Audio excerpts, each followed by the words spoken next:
Hey everybody, and welcome to the Always Bayern Chelsea show. Saturday, December 6th, we just jumped off of a live stream showcasing the Bayern Munich 5-0 win over Stuttgart, Chelsea 0-0 draw against Bournemouth, and now we're here to give you our full-length reaction. And if Chelsea keep this type of play up, I'll be sorry,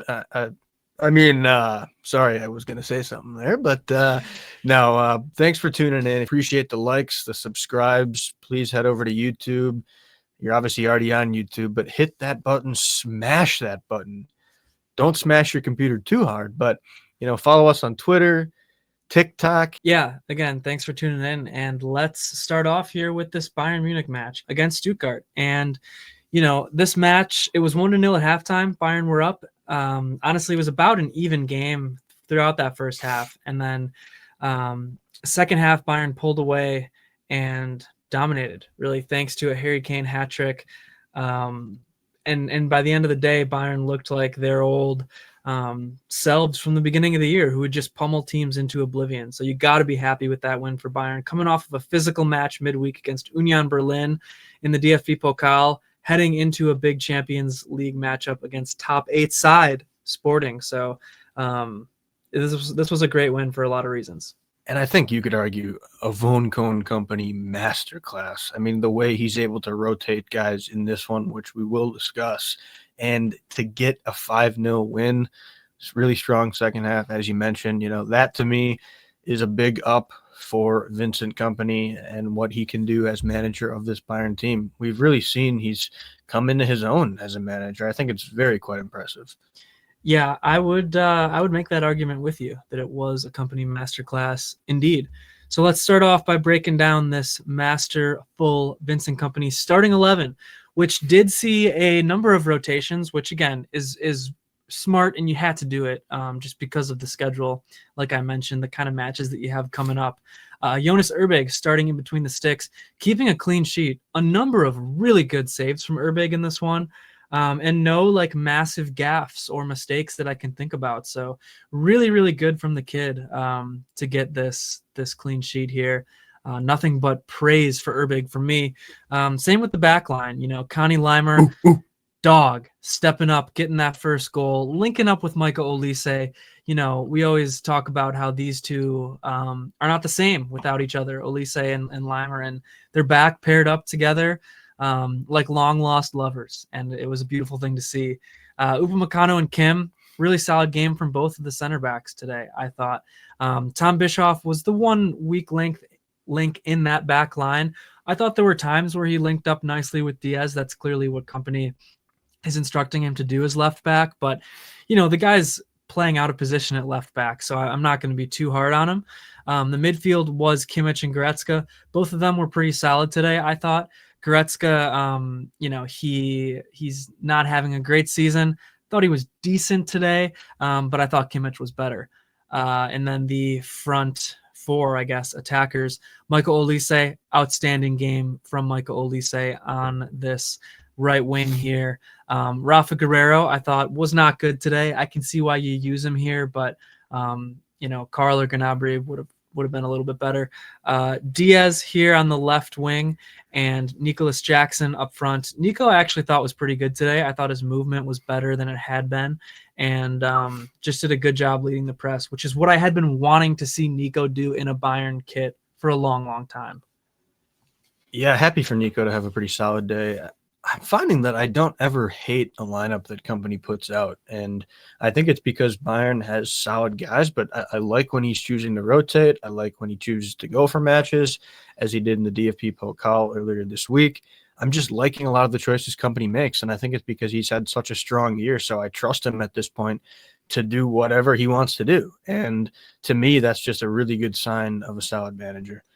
Yeah, I mean, he's almost batting 1,000 this year. I think, he made a mistake or two maybe against Arsenal in hindsight, but even so, I think the lineups that he picks are almost always perfect this year. He's rotating more this year, and you need to do that, with just the hellacious schedule that we always talk about. So I really think Kompany has his finger on the pulse of this team. I think he knows the players. He knows when certain guys need rests and whatnot for the most part. So yeah, I I'm giving Kompany an A in terms of this game, in terms of this year, you name it.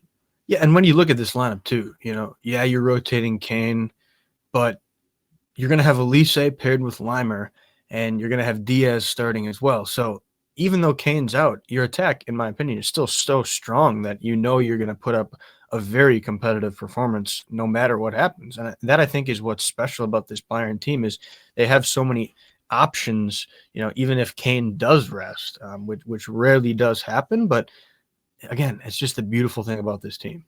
Yeah, and I will say, Kane comes on in the 60th minute and scores a hat trick. So, maybe he could have got 5 or 6 goals if he would have played the full match, but you weren't missing a whole lot in terms of production, even though he did only play for that half an hour. And that's crazy. Not many guys can do that. We've seen rare cases of players that are able to get hat tricks that quick. It's just so impressive.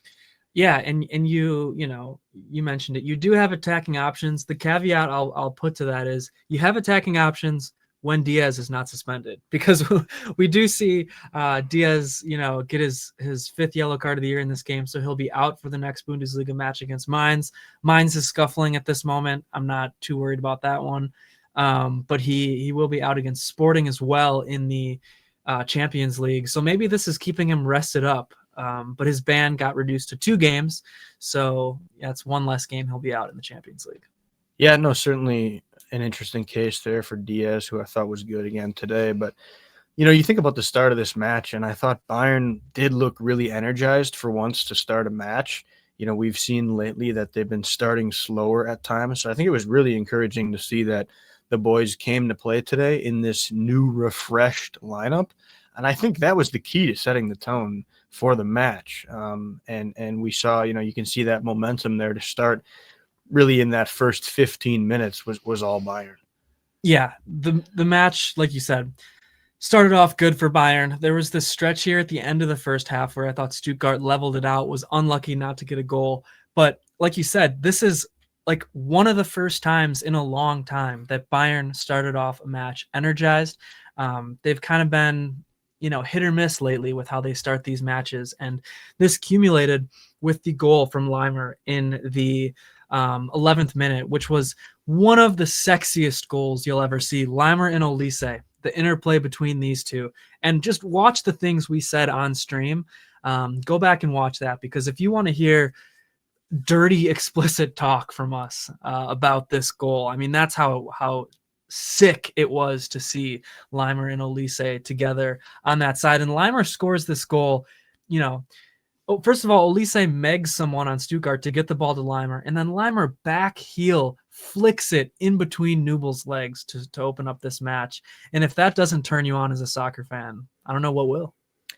Yeah, I get hot just thinking about that goal, to be completely honest. I mean, all kidding aside, that is maybe my favorite goal of the season. The Olise-Laimer connection is just one that we've talked about all season, and I really can't think of a smoother, cheekier goal, dirtier goal than that goal right there. I mean, it was so exciting too on stream, makes it even more emotional, and it's just a lot of fun to watch. I mean, those two together are just, we keep talking about it because they're so fun together, and it couldn't be like kind of 2 more different characters too. And that's what I think makes it so beautiful. Yeah. Yeah. I mean, Olise is Mr. Nonchalant and Laimer is Mr. High Energy dog out there. So it is funny. The other thing to note is you'll see in this match here, the ref was yellow card happy to start this one off. I mean, you see 2 yellow cards in the first 5 minutes to Stuttgart.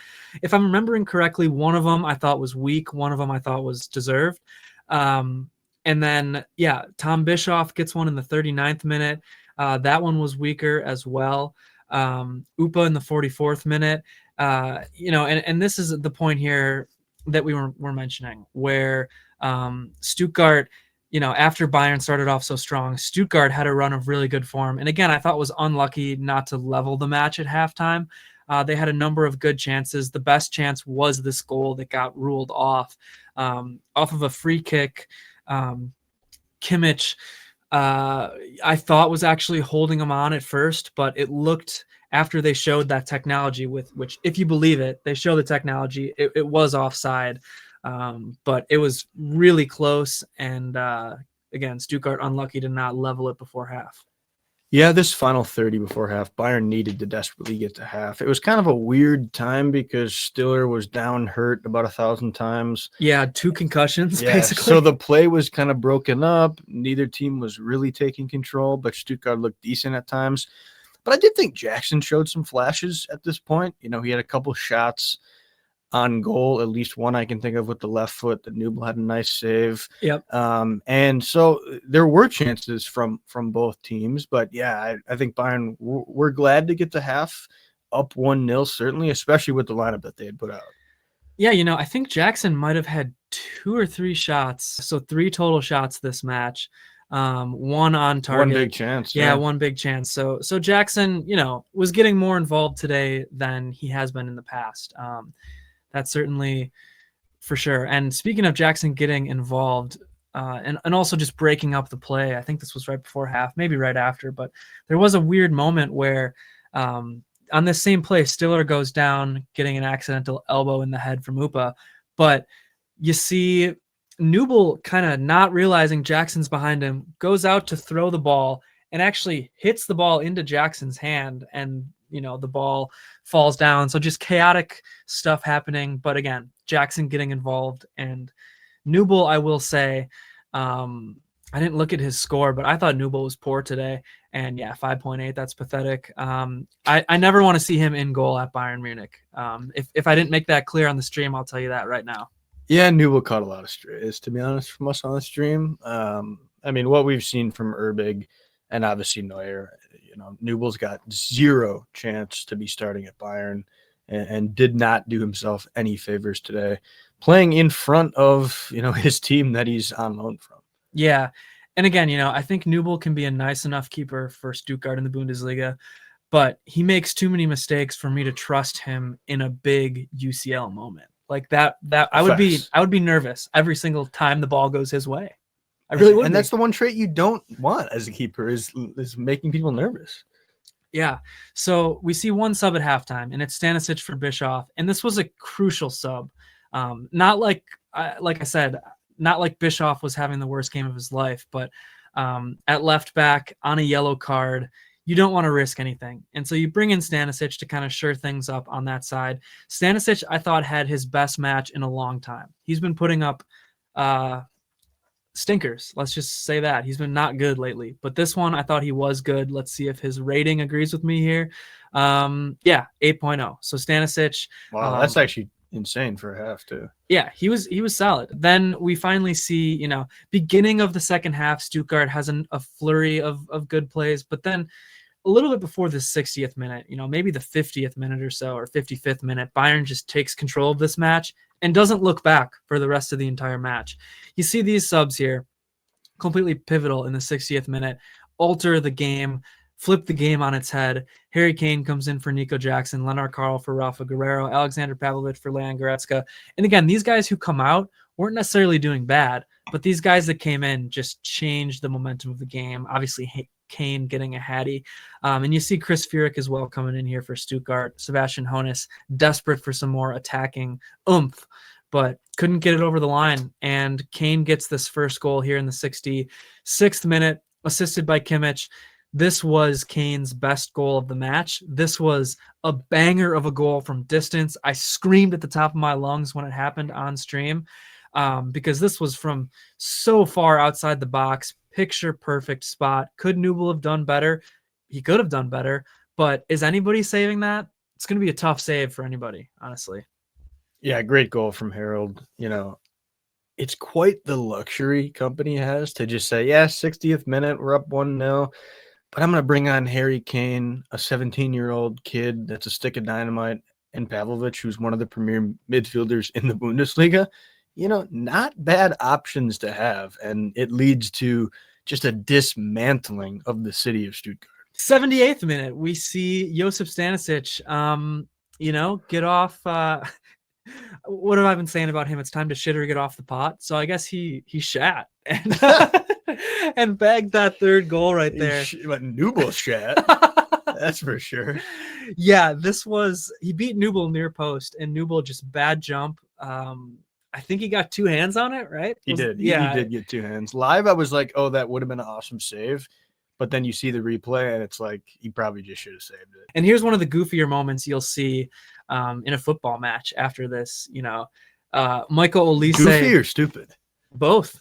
Yeah, stupidly goofy. So Olise burns the entire village of Stuttgart to the ground. Burns their whole team. Nubel is on the ground, twisted far away from the goal. And, Olise fires in a nice shot. It's going to be a goal. And a Stuttgart defender just decides to go, you know what? Let's just block it. Let's just block it with my elbow since I can't, save it. And I'm going to play the role of keeper here. And of course, that's a handball. Of course, that's a red card. It's even labeled a professional handball, which is awesome. And Harry Kane buries the pen for that dumb mistake there. It's 4-0 at that point. Kane goes not quite top bins, but upper left-hand corner, and it's just an unsavable pen right there from Kane. And not even a crazy move, a diabolical move by this player, because if it's 0-0, sure, I'm fine with that, because at this point you have 10 minutes left and you're like, we can play with 10 for 10 minutes and it's 0-0. It's worth it. Yeah. It's like you're down 3-0 and you're going to miss at least the next couple then because you got a red. Yeah.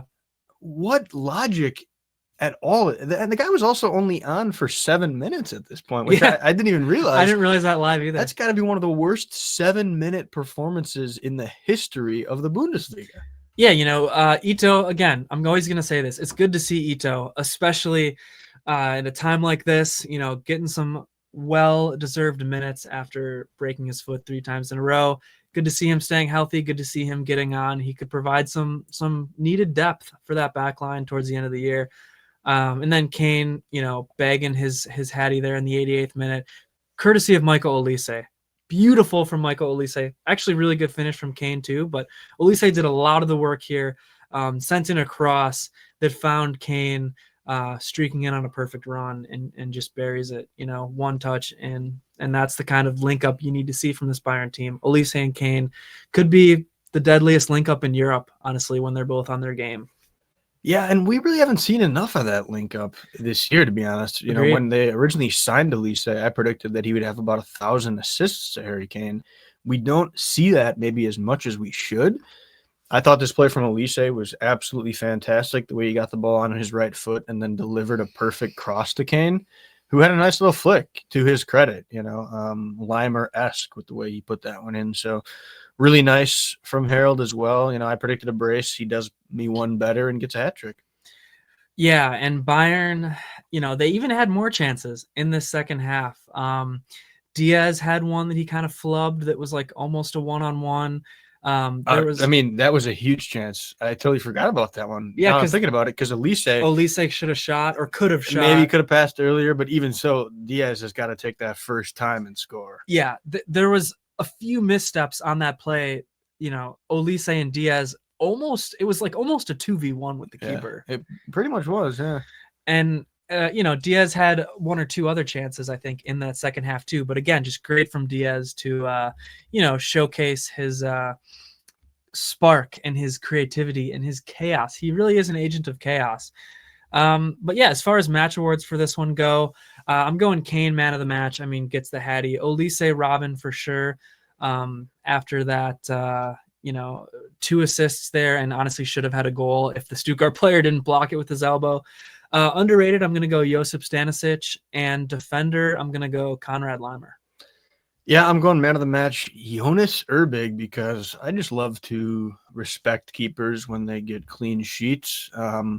Realistically, did he have a ton to do? No, but I thought he made a couple nice saves, and anytime a young guy like that can go into the shadow of Manuel Neuer, it's impressive.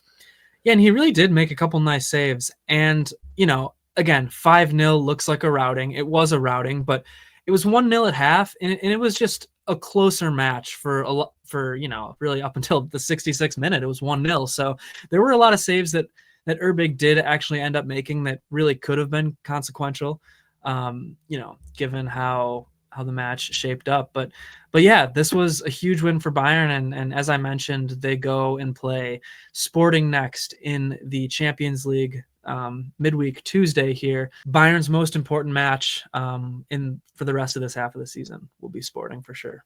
Yeah, just got to keep the momentum up. Von Cohn, keep pulling the right strings, and I think you'll be fine. Yeah, and it was it was really nice to see this big win, as Bayern has had a number of matches where they've won in unconventional ways, which is worth something as well. But we started seeing them in the beginning of the year just burying teams, and so it was nice to see them bury a team and stomp on the grave again. So what do we want to talk about now regarding Chelsea? 0-0 draw, pretty dull match. There was some excitement, but not as much as you need to see as a Chelsea supporter. Yeah, Chelsea, we've talked about this run where they look so good against Barcelona and Arsenal with 10 men. Now Caicedo is out for 3 Premier League matches, and they take a huge step back because the midfield is not as strong. You play Tosin against Leeds and get demolished, and then you go into Bournemouth, and you don't look good once again. Basically 0 in the attack on the day. I can't even really recall one good chance that Chelsea had. A couple shots on target, but nothing really to say when you're going against a weak keeper in Petrovic. So that's disappointing. And I just think the overall mentality and lack of heart that Chelsea are showing here is a little bit worrisome. We know that in December at times Chelsea can struggle, but I'm getting slightly concerned because this Premier League standing is getting quite packed, and they're in danger of losing their spot in the top 4. The mentality and the heart is the biggest issue for me, just because, like you said, the Premier League is so packed. Chelsea remains in 4th right now, but if they don't go into matches like this with heart, if they don't go into matches like this with character, with grit, you're never going to be able to sustain a winning performance throughout a season. Now, could you get lucky and go on a run in a tournament? Could you, knock out some top teams? Chelsea has certainly showed they're capable of that. But what does that mean if you're going to, then turn around and get smoked by Leeds and have a toothless effort against Bournemouth? Like, what does that mean for the sustainability of your team? It's absolutely true. And I don't know what it means because it's certainly not good. And I think the problem now is that Enzo Maresca makes a mistake against Leeds with starting Tosin, but now in this match makes a great lineup, but the players don't show up. And you're seeing time and time again that the players are only showing up in these big matches against the Barcelonas and Arsenals.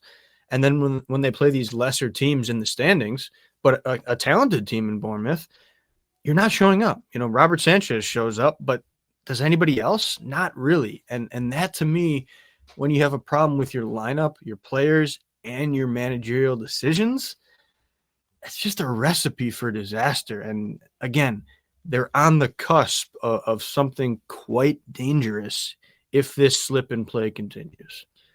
Yeah, you need, when you don't have Caicedo, you need Palmer to show up. And obviously, great to see Palmer back and starting, but he's not up to speed yet. And when this version of Palmer shows up, and again, you don't have Caicedo in there, it's just going to be tough. Those are kind of your 2 rocks that you need to rely on. You need somebody up there on the other end of the pitch that's going to provide some sort of a weapon. And Chelsea had maybe like one stretch of play in the beginning of the second half where they showed any sort of fire in the attack. And for the rest of that, it was basically nothing.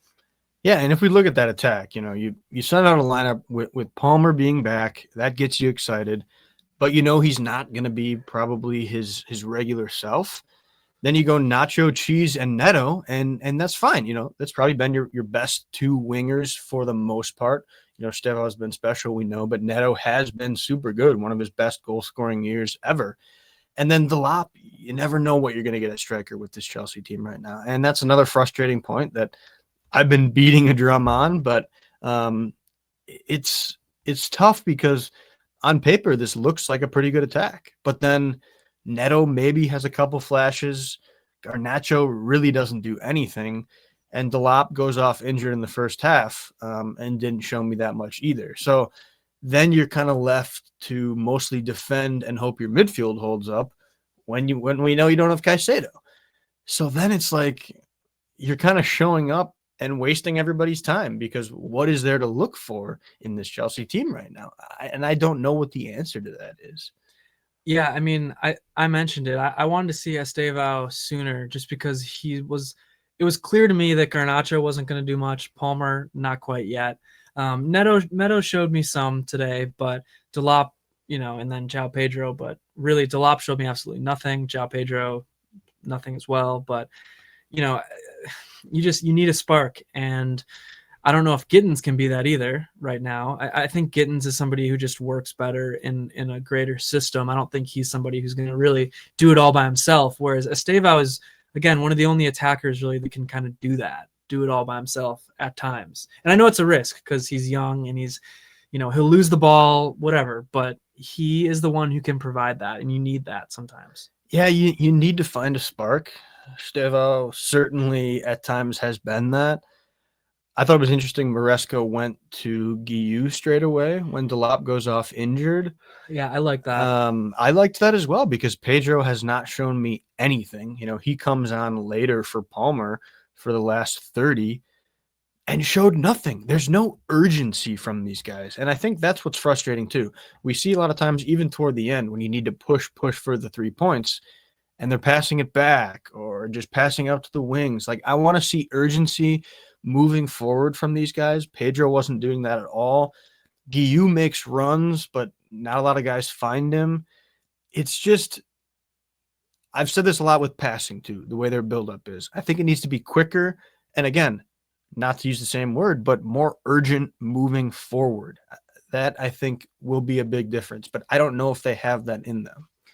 Well, it was the 89th minute and they were passing backwards, and it was right. And it was 0-0. So I don't know if they do have it in them, given that was their game plan today. And I think that's Enzo Fernandez's job to do a lot of times in the midfield. And when he's not next to Caicedo, he doesn't do that at all because he's slow.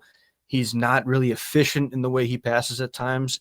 But I think he needs to be more defensive when Caicedo's not there. So that makes it tough. I see 7.3 for him, but I think he was pretty poor today. He needs to be that presence that pushes things. There needs to be a link up between the midfield and the attacking group. And when Palmer is healthy, he's that link up. But right now, today, there's absolutely no chemistry between the midfield and the attacking group whatsoever on this Chelsea team. And I think that will get better as Palmer gets healthier and really gets more into a rhythm with the play.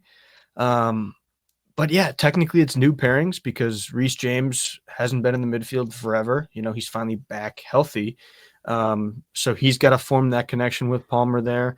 If it's next to Enzo, Caicedo, whatever the case may be, there will be some interesting decisions from Maresca because does he play Reece James at right back when Caicedo comes back and then still plays Enzo in that left midfield spot with Palmer at the 10? We've seen Enzo a lot this year at the 10. So then what are you going to decide there? Does Palmer ever play right wing? We probably want to see Estevao out there. What does he do with Neto then? So there's so much still to figure out. And we're nearing halfway toward the season when you should have a lot of things figured out. Yeah. I mean, clearly they're going to have options, but are any of these combinations going to be the right combination? Basically is the question. And that's tough that we don't know.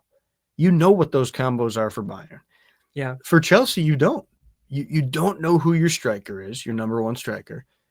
You hope your 10 is Palmer when he's healthy, and Estevao or Neto out on the right wing. Left wing is a toss-up. And then midfield, it's really Caicedo. You trust Enzo. I like Enzo for sure, but you just got to find that right combo. I think that will be huge going forward. I think we have found the right combo for right now in the center back pairing.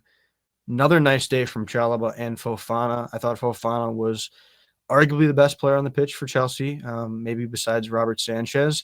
And I was reading a stat. I told you this, but Fofana, Chalobah 6 times playing together, 1 goal allowed, and it was 10 men against Arsenal, 5 clean sheets. That is an outstanding defensive record. Yeah, and I don't know if that's even counting this one because that'd be 6 today if you count this one too. Correct. Right. But yeah, totally. it's rare to me that I watch Chelsea and I think their center backs are their best part of their back line. Usually the outside backs are a lot more dangerous than they were today, but Chalobah and Fofana did great, and you get a clean sheet. Again, against a team like Bournemouth, who they were putting up a bit of an attack, especially at times. First half, really, I thought Chelsea was lucky to get to halftime 0-0. A little lucky. It's not like Bournemouth was peppering shots here and there, but Chelsea had no attack in that first half. And then, yeah, Fofana and Chalobah were just dynamite today. Them and Sanchez were really the rock that kept all goals out of the back of the net. Yeah, and we've known for a while Enzo Maresca loves Fofana. I mean, I think it was a couple of years ago when he started that he basically professed his love for him and had said for a while that he's going to be their best center back when he's fit. And then Colwill stepped into a huge role, but Fofana has been awesome since getting healthy. It's going to be so key to manage that. But you look at the stats here. I mean, a tackle, one, couple interceptions, 11 clearances. But the key for me has been the aerial duels. Yeah. Again, is 6 out of 8, 6 out of 10 ground duels.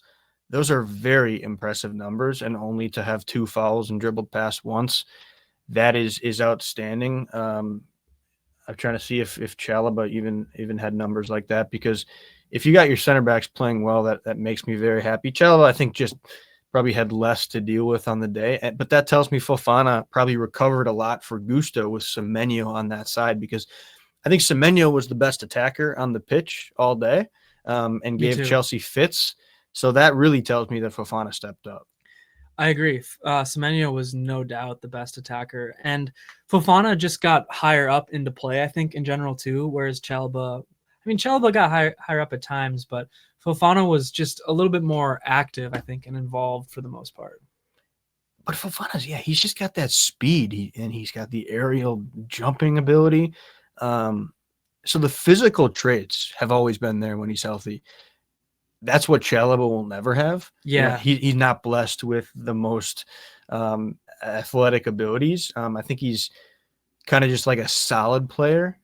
As we've talked about, you don't want him to be your number one center back. Yeah, things fall apart. He's number one. Which we've seen when he's out there with Tosin. So, who, by the way, as we discussed, did not even make the squad today. That's what I was going to say. You cannot pair Chalobah with Tosin ever again. And hopefully he doesn't make the squad again, unless it's against Cardiff City. So, but yeah, we saw Cucurella and Gusto out on the pitch, as expected, probably. It's kind of amazing that Gusto has just become almost a locked-in starter at this point with the way Reece James has played in midfield. I don't know if I like that really long-term going forward for the season. I don't think your best 11 is a Gusto right back. No, it's Caicedo in the midfield and James at right back. But they've won all their big matches with Gusto at right back, so it's almost tough to say that. Yeah, Gusto has been better this year, a lot better than last year, and to his credit, I'll give him credit. He's been a lot better than I expected, but he isn't quite the difference maker that James is. Yeah, it just takes away from your attack, I think, because if James is right back and can push forward a little bit, he's going to be better at delivering crosses into the box. Gusto really doesn't provide much at all in attack. So then when he's out there, like I look at this lineup, and to me, it's 5 attackers. That front 4, and then Enzo probably box crashing. Yeah. And maybe Cucurella box crashing a little bit. But that to me is not that strong of an attack. If you had James in there and then even throw Caicedo in, who we've seen score goals this year, that's such a better attack and arguably better defensively, because James and Caicedo are better than James and Gusto.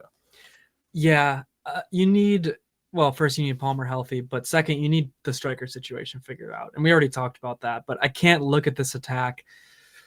Again, I've probably made it clear on this show a number of times, but I really value a striker, a true number 9, somebody that is a bona fide goal scorer, somebody that you can bang crosses into, somebody that you can look to take your pens, to take, obviously Palmer's a good pen taker, but just to score a goal when you need it. And with that missing, it's hard for me to look at an attack on any given day and just think that they're going to overpower somebody. And what's tough is signing Delap. We thought from his time at Ipswich he could develop into that. For sure. We thought João Pedro, with his flashes at the Club World Cup, could develop into that. Before the season, I would have said there's no chance Chelsea has a striker problem. Yeah, I mean, you sell Jackson because you have too many strikers, and now we see that they're not playing well at all. And that's just tough. It's a tough spot to be in. If you notice, we're just analyzing these players and the style and tactical part of the match because this match really had nothing in it. I would say the most important part of the match, you literally can't even scroll. There's nothing. The most important part of the match was the 4th minute. Yeah. Semenyo gets a goal that eventually gets ruled off by VAR for offside. Calamity for Chelsea at the start of a match, which we see all the time lately. Really just poor defending. Bournemouth get a ball in. Chalobah can't clear it. It kind of dribbles over to Semenyo, who puts it in. And luckily, Evan Nilsson was offside. And that first half that Bournemouth dominated. Yeah. It was lucky that goal got ruled off, basically, because we see Chelsea had no chances. Yeah.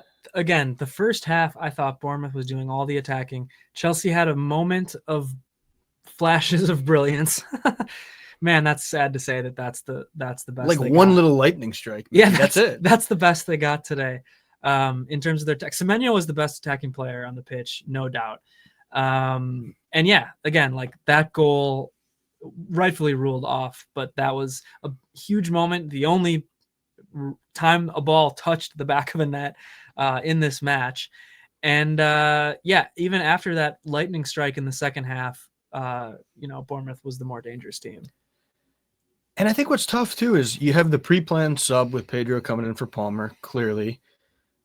But then you're watching this if you're Maresca. Yeah, 77th minute is too late. Yeah, are you playing for a draw because you don't like what you see or you think it's a good draw on the road? Because Steva doesn't even come in until the 77th minute for a Garnacho who didn't do anything all day. Again, that's way too late. I understand not starting him. I'm a big Estevao fan, as we know. So I want to see him all the time, but I can forgive you for not starting him. I think it's fine. There's a lot of matches, rest some guys. He's young. I get all that. But how can you watch this match for 77 minutes and make no subs outside of taking off Palmer because he obviously wasn't fit to play 90? That almost is not a sub to me. So I'll give you half a sub, Enzo.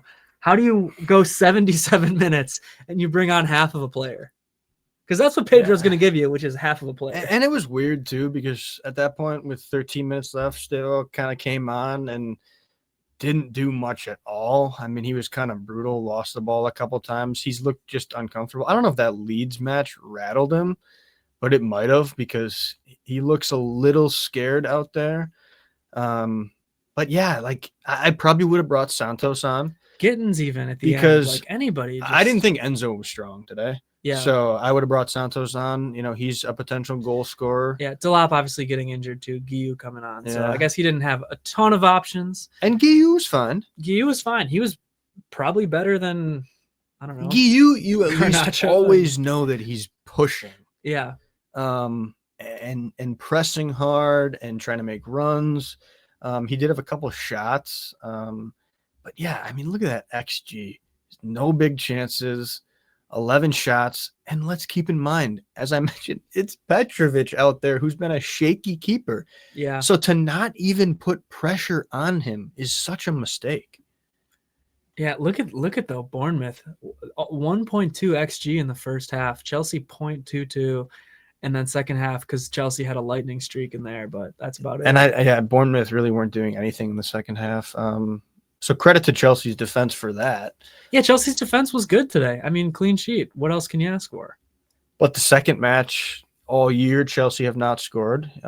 Crystal Palace first match of the year was 0-0. Oh, yeah, that seems like ages ago at this point. Yeah.